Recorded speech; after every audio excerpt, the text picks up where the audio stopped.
जी से मैं निवेदन करूंगी कि वे अपना वक्तव्य प्रस्तुत करें। इससे पहले थोड़ी सी प्रस्तुति मैं आपका भारत सरकार की शिक्षा मंत्रालय की ओर से पुरस्कृत, बिहार राज्य सरकार की ओर से राज्य जॉर्ज ग्रियर्सन पुरस्कार से सम्मानित तथा आंध्र प्रदेश के गोदावरी जिले में जो इनकी जीवन शैली शुरू हुई, पूरे भारत ही नहीं विदेश तक हिंदी के माध्यम से, अनुवाद के माध्यम से, तुलनात्मक साहित्य के माध्यम से आप उसका कोना कोना छान चुके हैं। इलाहाबाद विश्वविद्यालय के न्यायिक परामर्शी के रूप में भी आपने कार्य किया था। आपका परिचय, आपका वक्तव्य देगा। बहुत अधिक ना बोलते हुए आपको आमंत्रित करती हूँ।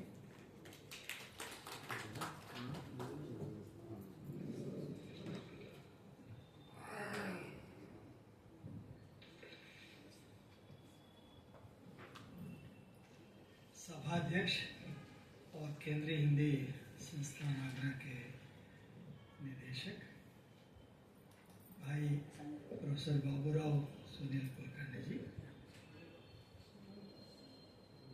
क्षेत्रीय निदेशक प्रोफेसर गंगाधर वानडे जी, बीज वक्ता भाई professor Vishwadev Sharma ji,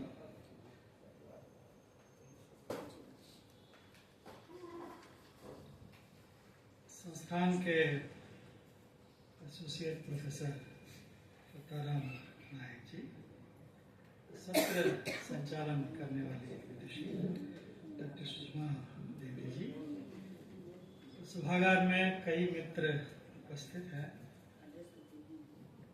professor Prabhakar ji, madam माणिक्यांबा जी, सुमलता जी, रेखा जी, इधर रेखा रानी जी बैठी हैं, कई मित्र हैं, श्रीलता जी बैठी हैं, हमारे महाराष्ट्र के भी कई विद्वान मित्र बैठे हैं।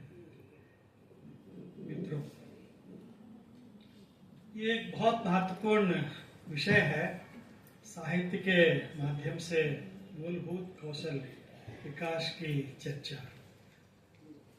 तो इस संगोष्ठी में भाग लेते हुए आपके साथ कुछ विचारों का आदान प्रदान करते हुए मैं बहुत ही प्रसन्नता का अनुभव कर रहा हूँ। तो इस संगोष्ठी की मूल परिकल्पना जहाँ से आई प्रोफेसर बाबूराव जी कुलकर्णी, इनको सबसे पहले मैं साधुवाद देता हूँ। गंगाधर वानडे जी को भी साधुवाद देता हूँ, इसलिए कि अब नई शिक्षा नीति का कार्यान्वयन हो रहा है। अब नई शिक्षा नीति का विकास हमने 21वीं सदी के तीसरे दशक में किया है। तीसरे दशक में इसका कार्यान्वयन हो रहा है। तो इन दो बातों के प्रति हमें ध्यान देना चाहिए, क्योंकि नई शिक्षा नीति क्यों हमारे सामने आई है और अब हम कौशल विकास की बात क्यों कर रहे हैं, तो ये एक महत्वपूर्ण मुद्दा हमारे सामने तो हो जाएगा, वो भी साहित्य के माध्यम से, फिर दक्षिण भारतीय भाषाओं के साहित्य के माध्यम से। बात यह है कि हम एक आत्मनिर्भर भारत बनाना चाहते हैं, स्वयं समृद्ध भारत बनाना चाहते हैं। ये आत्मनिर्भरता या स्वयं समृद्धि की आवश्यकता क्यों है? जब कृत्रिम बुद्धि के विकास के बल पर पूरी दुनिया ग्लोबलाइजेशन की ओर चल रही है, तो फिर आप फिर आत्मनिर्भरता की बात क्यों कर रहे हैं, क्यों कौशल विकास की बात कर रहे हैं? ये हमारे सामने बहुत बड़ी तो समस्या है। हाँ, हम ग्लोबलाइजेशन के इस परिप्रेक्ष्य में, भूमंडलीकरण के इस परिप्रेक्ष्य में जिस तरह की विद्या पद्धति या शिक्षा पद्धति को इसके पहले से अपनाते हुए अपने आप को आगे ले जाने की कोशिश कर रहे थे, अब इस कोशिश में टेक्नोलॉजी ने बहुत तेजी लाई और इस टेक्नोलॉजी के साथ कई बार हम महसूस करने लगे कि हम जिस ज्ञान को प्राप्त कर रहे हैं उसका अनुप्रयुक्त रूप हमारे विद्यार्थी जान नहीं पा रहे हैं, ताकि जीवन की जो सामान्य गतिविधियों से लेकर विशिष्ट गतिविधियों तक के गतिविधियों से ये दूर होते जा रहे हैं। तो ऐसे में इनको फिर यानी सही व्यक्तित्व के विकास की दृष्टि से हमें विकसित करना होगा। तो ये हमारी जरूरत थी। तो भाई ऋषभदेव जी ने कुछ आयामों का स्पर्श किया भाषा कौशल के संदर्भ में। तो ये कौशल तो जीवन के सभी आयामों के साथ जुड़ा रहता है।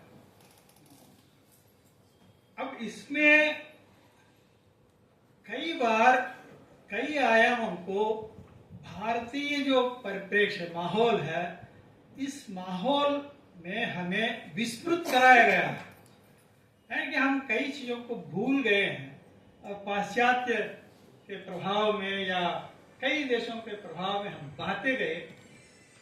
अब इस बहने के क्रम में हम अपने ज्ञान को भी कई रूपों में बांटते गए। अब पाश्चात्य ढंग की जो शोध की पद्धति है या शिक्षा की पद्धति है, इसमें ह्यूमैनिटीज मानव की समाज विज्ञान विज्ञान के रूप में चीजों को अलग करते हुए देखने की कोशिश करते हैं।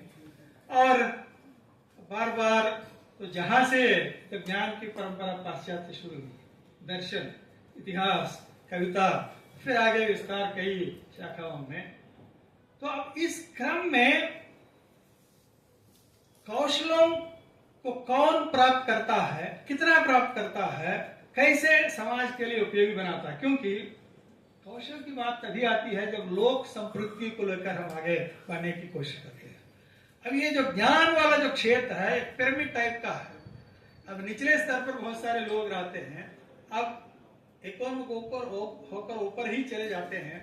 तो ऊपर आप खुद ही अपने आप को समझते हैं, दूसरों को आप समझ नहीं पाते। दूसरे लोग अब क्या करना चाहते हैं, कैसे करना चाहते हैं, क्यों करना चाहते हैं।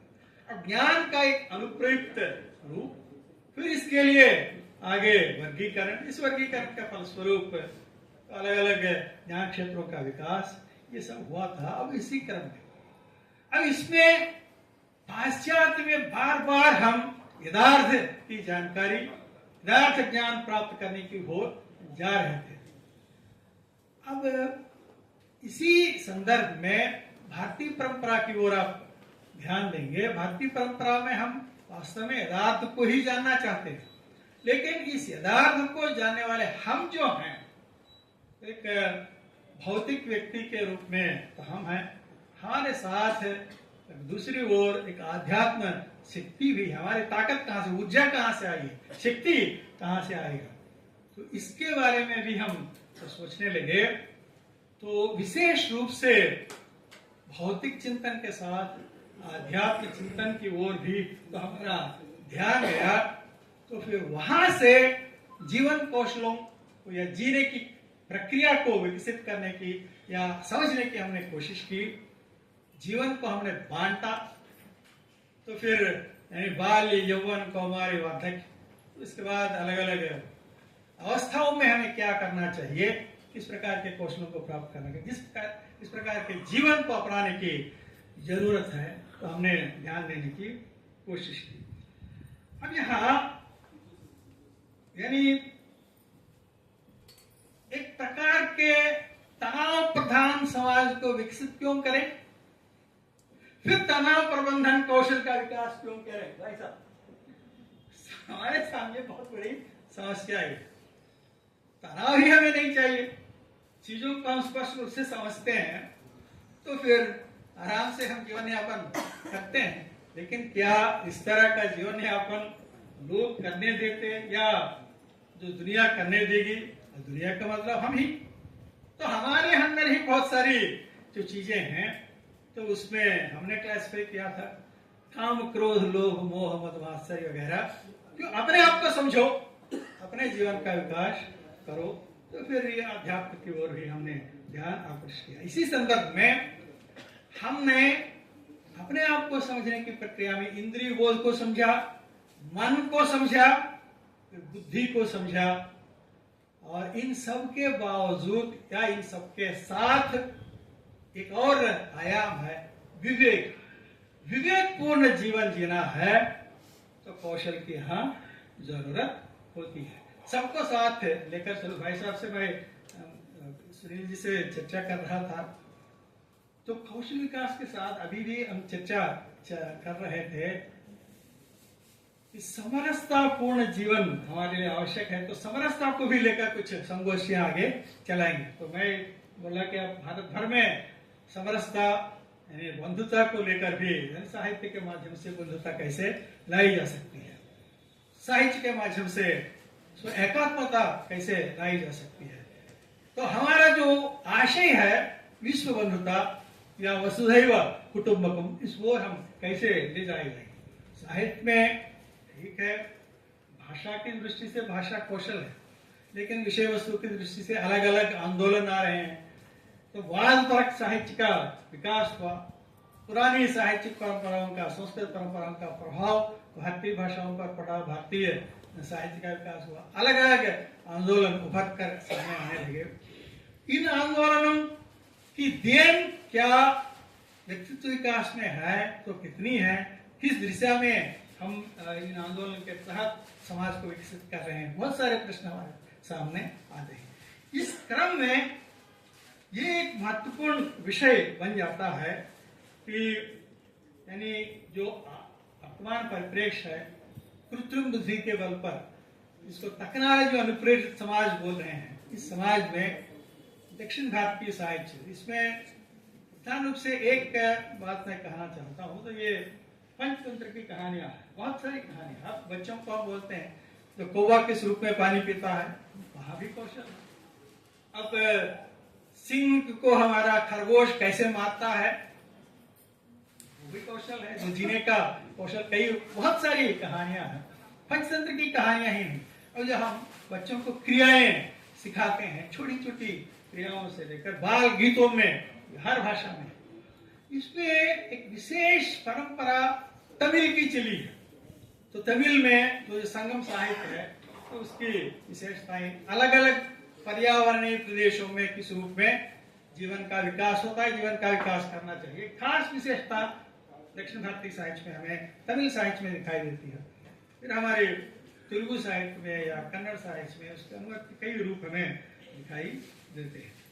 अब इन सबको दृष्टि में रखते हुए समग्र भारतीय चेतना का उन्नयन कृत्रिम बुद्धि के विकास के इस युग में हमें कैसे करना चाहिए, बच्चों या यानी विद्यार्थियों का व्यक्तित्व कैसे विकसित हो, इस दृष्टि से कौशल विकास की तो जरूरत होती है। भाषा के साथ है चित्रकला है, संगीत कला है, स्थापत्य का कला, 64 कलाओं का हमने तो परा अपरा विद्याओं के रूप में वर्गीकरण करते हुए एक लंबी परंपरा हमारे साथ। पाश्चात्य वर्गीकरण अपनी जगह है, लेकिन भारतीय परंपरा में जितनी कलाओं का वर्गीकरण किया गया था, तो जिस रूप में ज्ञान की परंपराओं का वर्गीकरण किया था, उसके बाद उसके प्रति भी आप ध्यान दीजिए।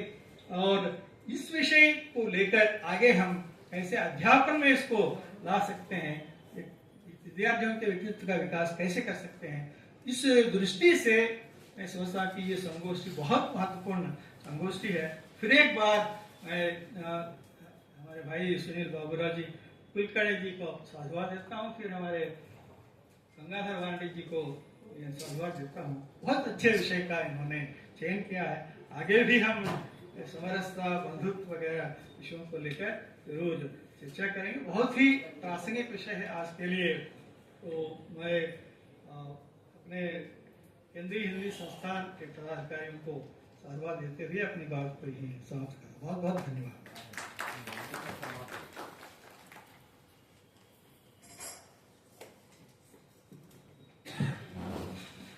हार्दिक आभार आदरणीय। समरसता के सिद्धांत की ओर बढ़ना होगा, साहित्य का सबसे बड़ा उद्देश्य यही कौशल है। आज की नई पीढ़ी भी जब स्नातक स्तर पर हमारे दक्षिण में द्वितीय भाषा के स्तर पर पढ़ती है हिंदी, तो कई बार कहती है तो वनडे बैटिंग है, बस पढ़ेंगे ओ ग्रेड आ जाएगा। इस तरह की जो पद्धति सोच आ गई है, इसके कारण कहीं न कहीं नई पीढ़ी में भाषा का, कौशल का हमें कुछ न कुछ अभाव देखने को मिलता है। निश्चित रूप से यह विषय सामयिक है, संदर्भ के जुड़ा हुआ है। अब हमारे इस संगोष्ठी